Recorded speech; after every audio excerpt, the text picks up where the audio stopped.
Good morning बच्चों। इससे पहले की कक्षा में हम लोगों ने दुख के शुरुआती हिस्सा को पढ़ा था। आज हम अंतिम भाग को पढ़ने वाले हैं।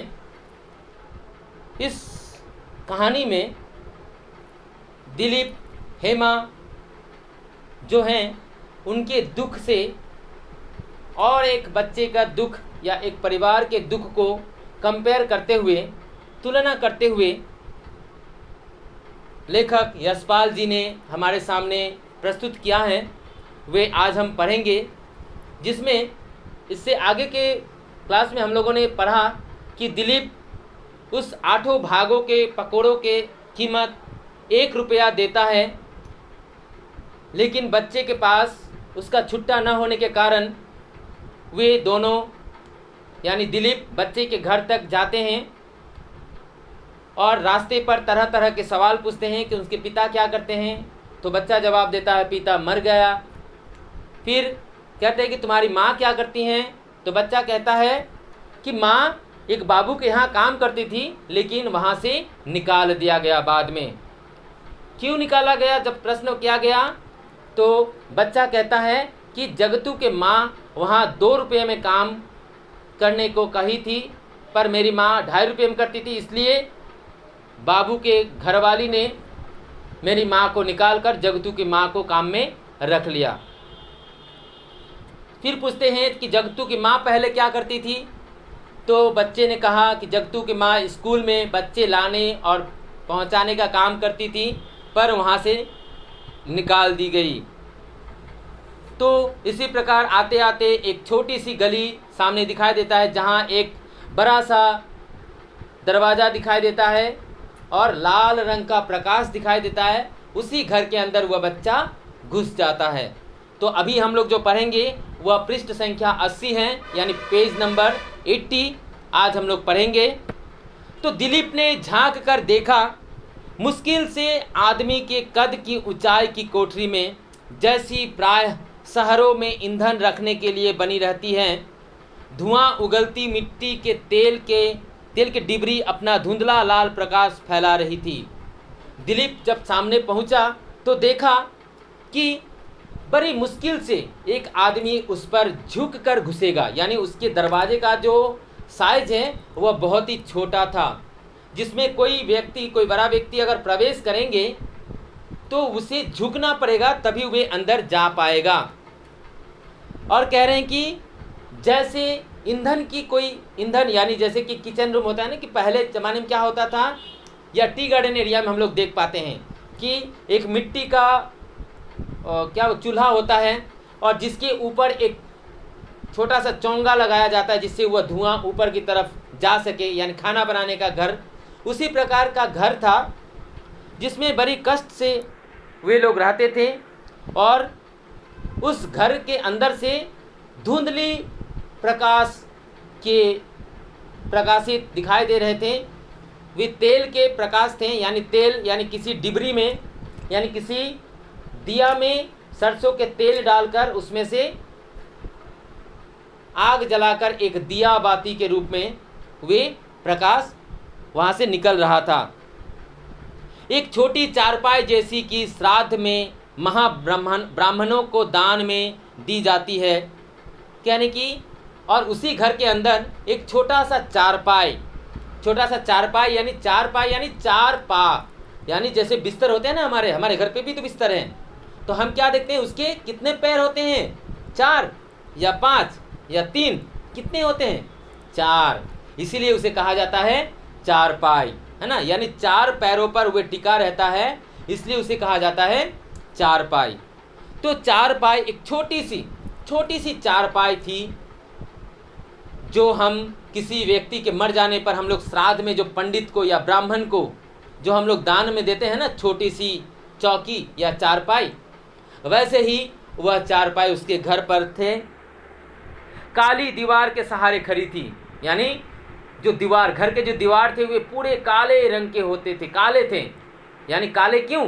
क्योंकि जिस घर में ज़्यादा कैंडल, ज़्यादा दिया बाती, ज़्यादा लैंप, ज़्यादा चिराग जलाने से क्या होते हैं, उस घर में वह काले रंग पड़ जाते हैं। तो इसलिए उनके घर जो थे काले थे, दीवार भी काले थे, और उसी काले दीवार के सहारे वह चारपाई खड़ा किया गया था। उसके पाए से दो एक मैल कपड़े लटक रहे थे। कह रहे कि उनके पाए, उसके पाए से यानी जो चार पाए थे उसके ऊपर का जो पाया था यानी पैर था, उसमें कुछ दो चार कपड़े भी दिखाई दे रहे थे, लटक रहे थे। एक छीनकाय आधी उम्र की स्त्री मैली सी धोती में शरीर लपेटे बैठी थी। कहने की और एक स्त्री यानी बहुत छोटी उम्र की, आधी उम्र यानी 25 साल की, मानो 22, 23, 25, 27 ऐसे ही होंगी, कि उस आधी उम्र की स्त्री जो है वह मैली सी धोती यानी एकदम मैली धोती पहनी हुई खड़ी थी, बैठी थी। यानी अपने बदन पर, अपने शरीर पर, अपने तन पर वे काली धोती पहनकर, मैली काली धोती पहनकर वे वहीं पर बैठी थी घर के अंदर, और अपने बेटे का इंतज़ार कर रही थी, अपने बेटे का राह देख रही थी कि कब मेरा बेटा आएगा सौदा करके। बेटे को देख स्त्री ने पूछा, सौदा बिका बेटा? जैसे ही बेटा उस घर के अंदर घुसता है, उसे देखकर माँ उस बच्चे से पूछती है कि बच्चा, सौदा बिका क्या? सौदा बिका क्या? यानी उसकी माँ, उस बच्चे के माँ बच्चे से पूछती है कि सौदा यानी जो पकोड़े तुम ले गए थे वह पकोड़ा बिक्री हुआ कि नहीं? लड़के ने उत्तर दिया, हाँ माँ, और रुपया माँ के हाथ में देकर कहा, बाकी पैसे बाबू को दे देने हैं। लड़के ने माँ के सवाल का जवाब देते हुए कहता है कि हाँ माँ, सौदा बिक गया। और वह पैसा जो था 1 रुपये का कॉइन, उस कॉइन को माँ के हाथों में थमाते हुए, माँ के हाथों में देते हुए वे कहते हैं कि माँ, बाकी के पैसे बाबू को लौटाने पड़ेंगे, बाबू को दे देना है। रुपया हाथ में ले माँ ने विस्मय से पूछा, कौन बाबू बेटा? रुपया हाथ में लेकर उसे देखकर माँ बड़ी विस्मय से यानी बड़ी चिंता से वे पूछती हैं, कौन से बाबू बेटा? यानी बड़े प्यार से पूछती हैं कि कौन बाबू बेटा? बच्चे ने उत्साह से कहा, बाईसाइकिल वाले बाबू ने सब सौदा खरीद लिया है, उसके पास छुट्टे पैसे नहीं थे, बाबू गली में खड़ा है। बच्चे ने बड़ी उत्साह से कहा कि बाईसाइकिल वाले बाबू यानी साइकिल वाले बाबू ने खरीदा है, सब सौदा उन्हीं ने खरीद लिया है अकेले। वे बाहर गली में खड़े हैं, उन्हें यह पैसा लौटाना पड़ेगा। उनके पास छुट्टे नहीं थे, इसलिए उन्होंने यह 1 रुपया का सिक्का मुझे दे दिया और कहा कि घर से छुट्टा ले लेंगे। वे बाहर गली में ही खड़े हैं। घबरा कर माँ बोली, रुपये के पैसे कहाँ मिलेंगे बच्चा?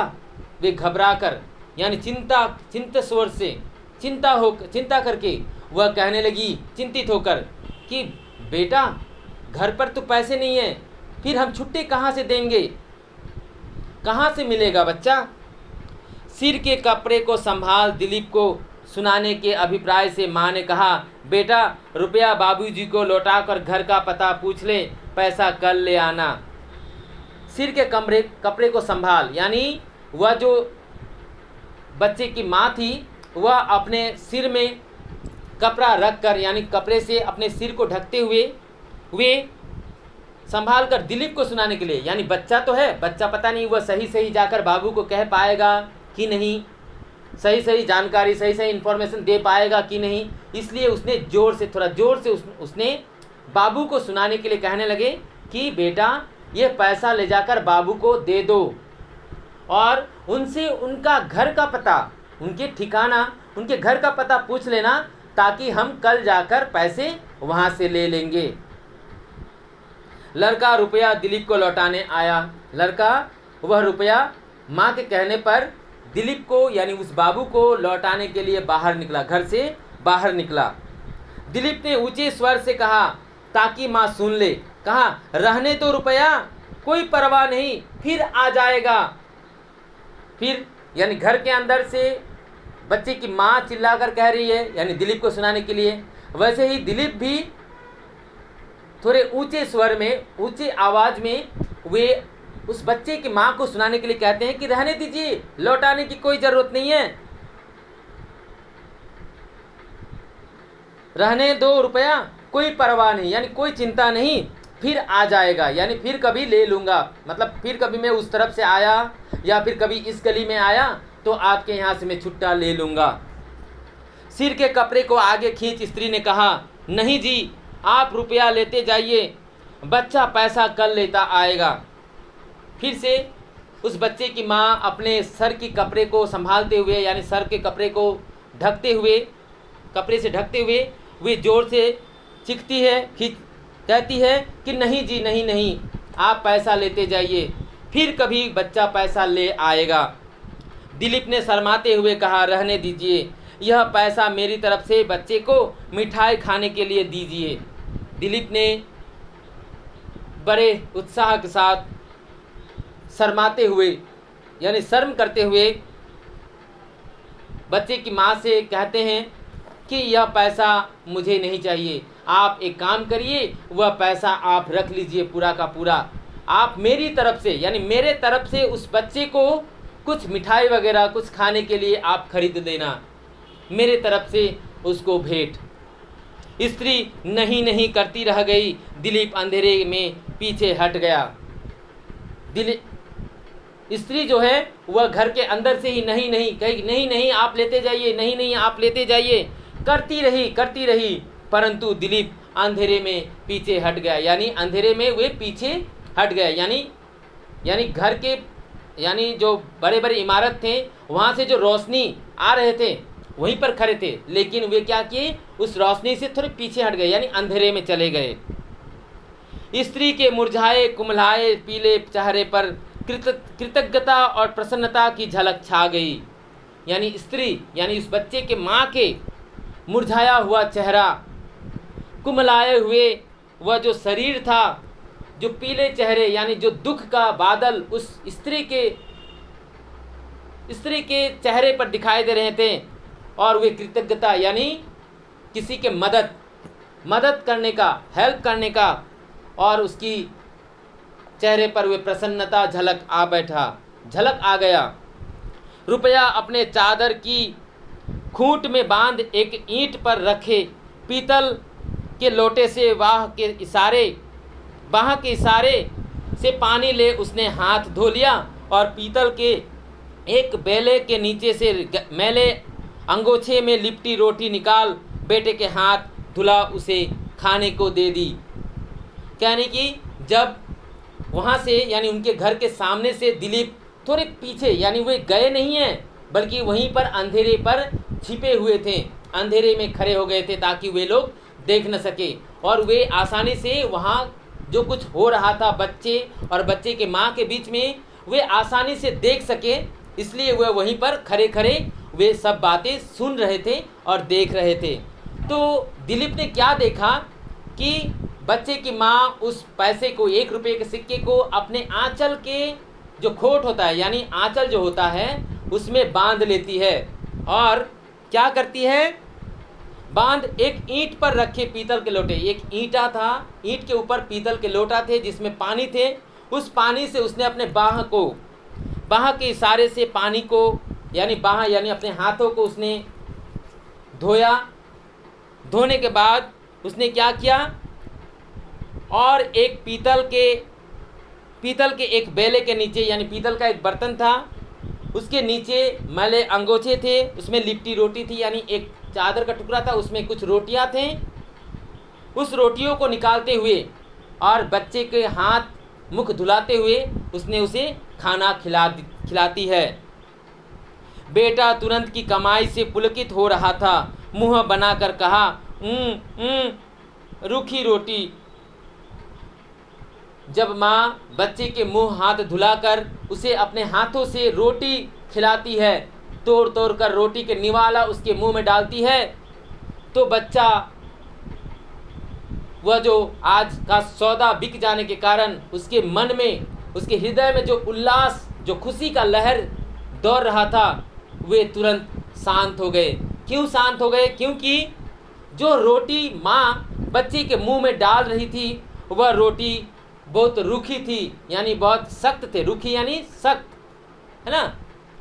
तो वे रूखी रोटी को मुंह में लेते हुए कहते हैं यानी हमारे मुंह में कुछ खाने वगैरह रहते हैं तो हम लोग ठीक से बोल नहीं पाते ना, वैसे ही बच्चा भी अपने मुंह में रोटी लिए हुए कहता है मतलब रूखी रोटी है कहना चाहता है। माँ ने पुचकार कर कहा, नमक डाला हुआ है बेटा। माँ कुछ बहाना बनाती हुई कहती है कि बेटा इस रोटी में नमक डाला हुआ है इसलिए यह थोड़ा सख्त हो गया है, थोड़ा सा रूखा पड़ गया है, परंतु यह बहुत अच्छा है।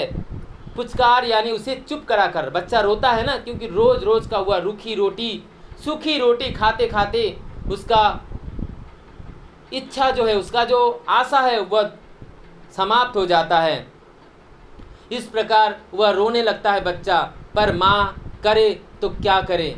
वह अपने बच्चे को पुचकारते हुए उसे चुप कराते हुए कहती हैं कि इसमें बेटा नमक डाला हुआ है इसलिए थोड़ा रूखा है, खा ले बेटा खा ले। बच्चे ने रोटी ज़मीन पर डाल दी और ऐंठ गया। सुबह भी रूखी रोटी, हाँ रोज़ रोज़ रूखी। बच्चा रोटी को ज़मीन पर डाल दिया, यानी जो रोटी थे उसको ज़मीन पर डाल दिया, यानी ज़मीन पर रख दिया। ज़मीन पर फेंका नहीं बल्कि रख दिया। रख कर वह ऐंठ गया यानी गुस्सा हो गया कि नहीं मुझे नहीं खाना। वे बच्चों का तो नटखटाहट आप देखते ही होंगे, आप लोगों के घर में बच्चे होंगे या पड़ोसी के घर पे जब बच्चे होते हैं, रिश्तेदारों के घर पे बच्चे होते हैं, तो वे देखना जब कुछ खाने के लिए मांगते हैं और उसे नहीं मिलता है तब वे रूठ जाते हैं, वे बिगड़ जाते हैं कि नहीं मुझे नहीं खाना।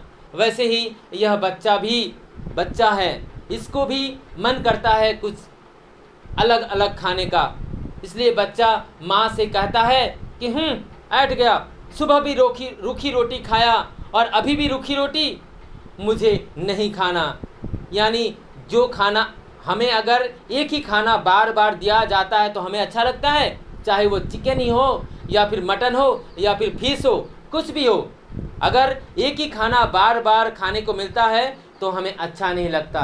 तो भला उस बच्चे को कहाँ से अच्छा लगेगा कि रूखी सूखी रोटी सुबह भी खाए, दोपहर को भी खाए और रात को भी खाए, यानी तीनों टाइम सिर्फ रूखी रूखी रोटियां ही खाने को मिलता था। इसलिए बच्चे ऐंठ गया, गुस्सा हो गया, कहने लगा कि नहीं खाना मुझे यह रूखी रोटी, सुबह भी खाया, दोपहर को भी खाया और रात को भी रूखी रोटी। हाथ आंखों पर रख बच्चा मुंह फैलाकर रोने लगा। रोना ही चाहता था। माँ ने उसे गोद में खींच लिया और कहा, मेरा राजा बेटा, सुबह जरूर दाल खिलाऊंगी। देख बाबू तेरे लिए रुपया दे गए हैं, शाबाश। बेचारी माँ करे तो क्या करे, बेचारी माँ विवश थी, वे करे तो क्या करे। जिसके पास एक फूटी कौड़ी नहीं है, एक पैसा नहीं है, तो वह भला अपना पेट कैसे भरेगी और बच्चे को क्या खिलाएगी और बच्चे के जितने मनोकामना है उसको कैसे पूरा करेगी। इसलिए वह बच्चा क्या करता है, रूखी रोटी को देखकर वे अपने आँखों में हाथ रख के वे रोने लगता है, ज़ोर ज़ोर से रोने लगता है। पर माँ करे तो क्या करे। माँ क्या करती है, उस बच्चे को गोद में लेकर उसे चुप कराने लगती है, पुचकारने लगती हैं और कहती हैं कि बेटा बेटा चुप हो जा, मत रो। देख तुम्हारे लिए बाबू ने पैसे दे गए हैं, 1 रुपये पैसे, 1 रुपया। कल मैं तुम्हारे लिए ज़रूर कुछ लाऊंगा, मिठाई लाऊंगी। बेटा रीझ गया। उसने पूछा, माँ तूने रोटी खा ली? बेटा बेचारा रीझ गया यानी बेचारा चुप हो गया, शांत हो गया और उसने बड़ी प्यार से अपने माँ से पूछता है कि माँ तुमने रोटी खाई। यानी आजकल के जो बच्चे होते हैं, देखते हैं हम लोग अक्सर कि खाते हैं परंतु अपने माँ के फिक्र नहीं करते, माँ को पूछते नहीं है कि माँ आपने खाया कि नहीं खाया। पर वह बच्चा इतना छोटा था, उतने समझदार भी नहीं था, उतना चालाक भी नहीं था, चतुर नहीं था, परंतु वे अपने माँ से पूछता है कि माँ आपने रोटी खाई? खाली अंगोछे को दबाते हुए माँ ने उत्तर दिया, हाँ बेटा मुझे भूख नहीं है, तू खा ले। खाली अंगोछे को दबाकर माँ जो है खाली अंगोछे यानी खाली थैली को दबाकर कहने लग गई कि हाँ बेटा मैंने खा लिया, मुझे भूख नहीं है, मैं शाम को ही खाती। यानी तरह तरह के बहाने। क्योंकि बहाने क्यों बना रही हैं? क्योंकि उसके पास कुछ खाने का नहीं है, वह सिर्फ अपने बच्चे के लिए बचा कर रखी है, कहीं से वह जुगाड़ कर लाई है, कहीं से ही वह मांग कर के लाई है। इस प्रकार वे अपने बच्चे से कहती है कि हाँ बेटा, यानी अपने भूख को, अपने पेट को दबाते हुए, वे अपने भूख को छिपाती हुई कहती है कि बेटा मेरा भूख नहीं है, मैं खा लिया है, अब ये तुम्हारे लिए है, तुम खा लो।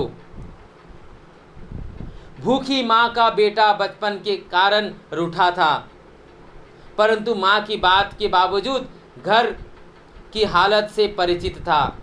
यानी कि भूखी माँ का बेटा बचपन के कारण रूठा था, यानी बचपन के कारण हुआ।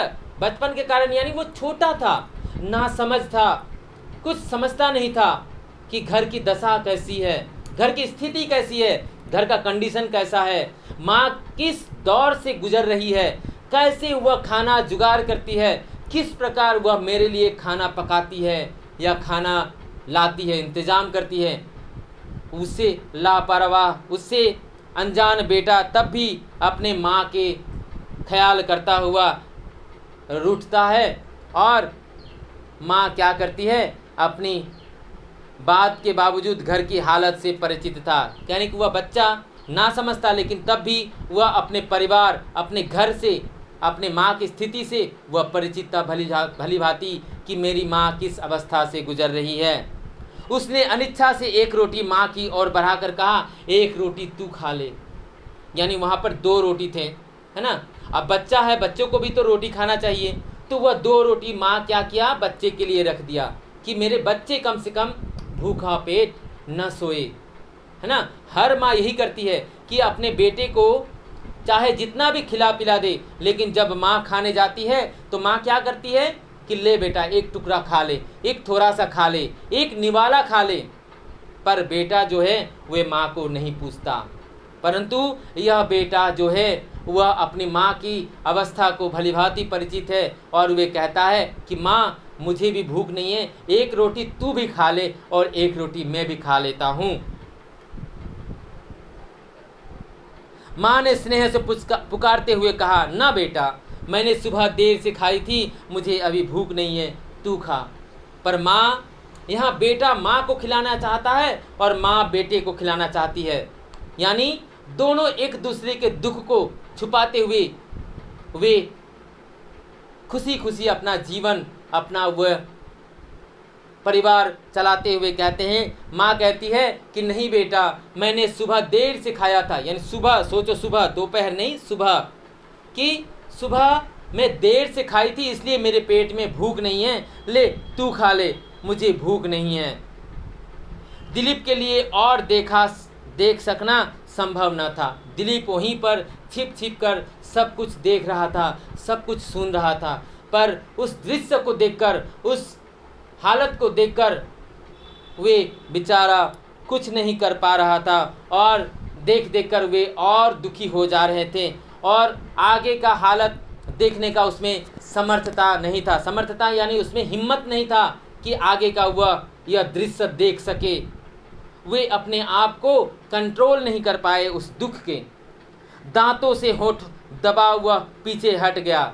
यानी वे अपने दुख को छिपाते हुए दांतों से होठ को दबाना, यानी उस दुख को, उस स्थिति को देखते हुए जो उसके मन में, मनोस्थिति जो थी, उसके मन में जो पीड़ा उमड़ रही थी, वह देखकर वे अपने दांतों तले दांतों तले अपने ओठ को दबाकर वे वहां से पीछे हट जाता है।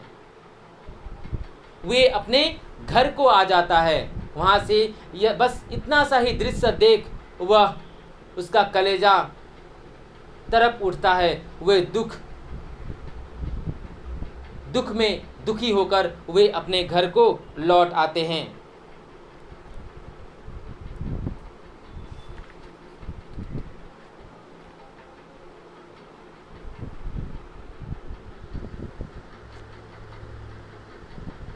मकान पर आकर वह बैठा ही था, नौकर ने दो भद्र पुरुषों के नाम बताकर कहा आए थे, बैठकर चले गए।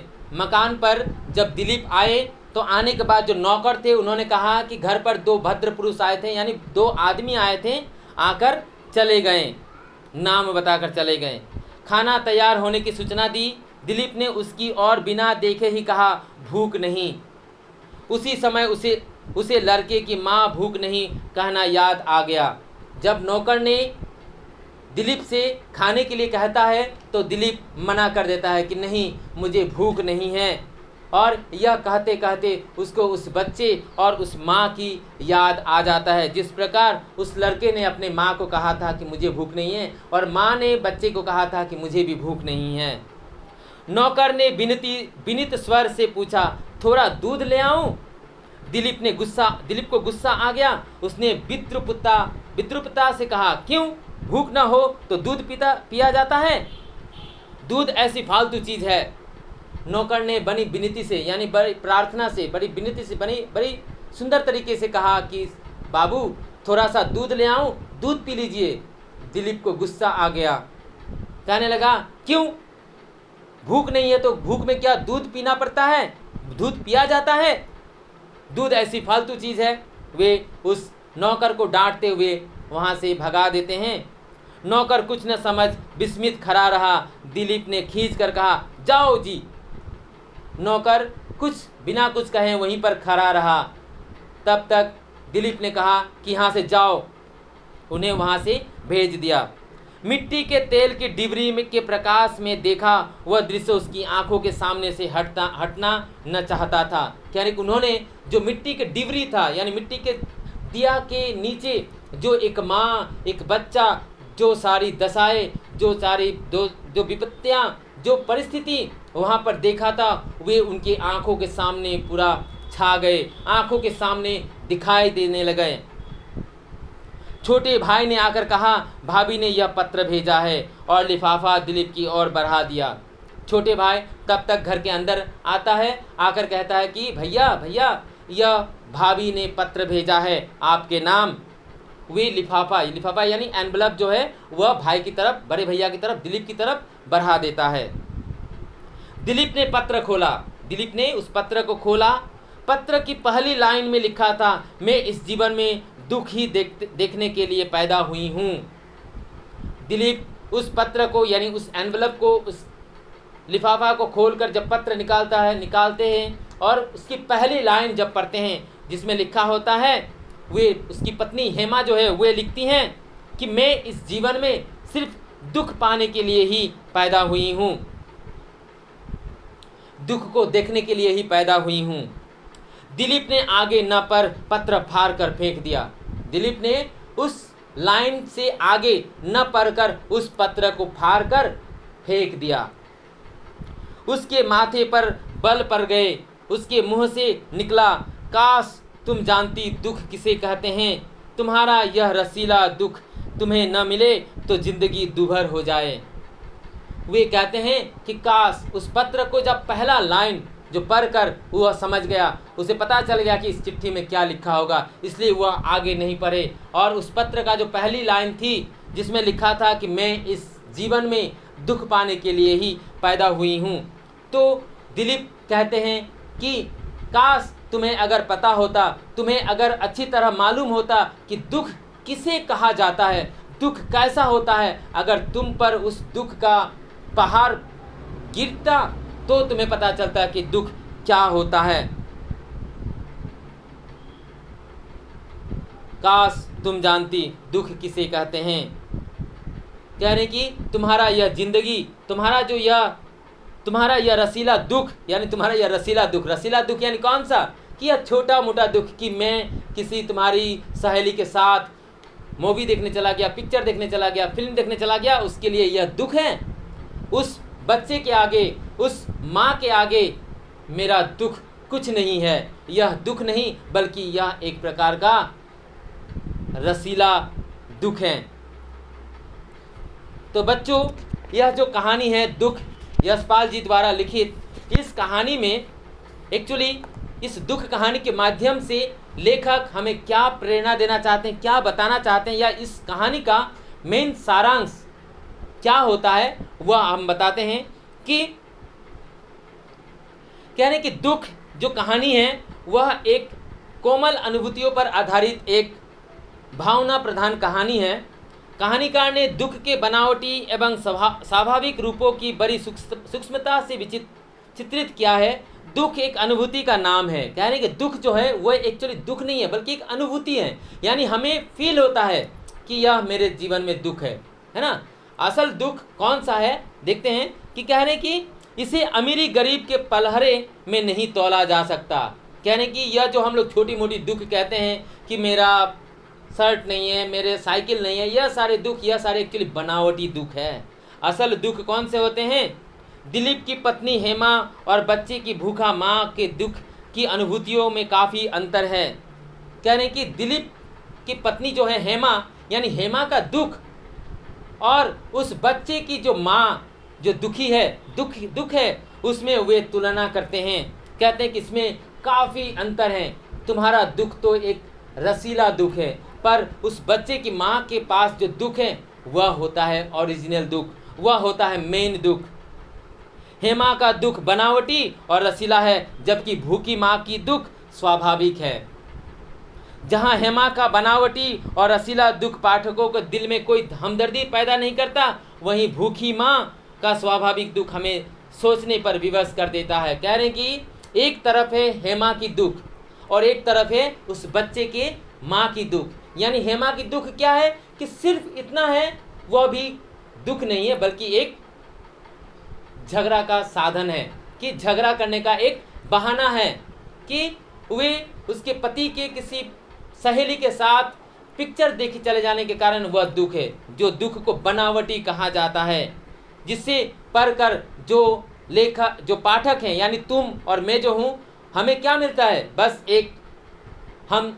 एक हमदर्दी करता है कि चलो इसका ये दुख है। लेकिन जो उस भूखी माँ की, उस बच्चे की माँ का जो दुख है, वह दुख एक्चुअली लोगों को सोचने पर मजबूर कर देता है कि ऐसी स्थिति भगवान किसी को ना दे, ऐसी स्थिति किसी भी परिवार में ना हो, ऐसी स्थिति किसी को कभी मिले ना। तो बच्चों, इस कहानी को मैंने 5 क्लास में, यानी 1, 2, 3, 4, 5 कक्षा में मैंने इस पाठ को पढ़ाया है। इसको हो सके तो बार बार देखना और समझने की कोशिश करना। बच्चों, यहाँ मैं कुछ सवाल पूछने वाला हूँ कि दिलीप अपने भाई की साइकिल लेकर कहाँ पहुँचा था? Minto park. लगातार फर्स्ट और सेकंड क्लास के डिब्बों से निकलने वाली तीव्र प्रकाश से दिलीप समझ गया कि यह फ्रंटियर मेल जा रही है।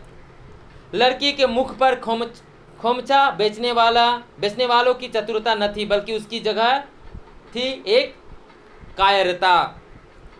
मैं इस जीवन में दुखी देखने के लिए पैदा हुई हूँ। यह उक्ति किसकी है बच्चों? हेमा की। यस, दिलीप की पत्नी हेमा की। तो बच्चों, इस वीडियो को बार बार देखना और अच्छे से समझना। धन्यवाद।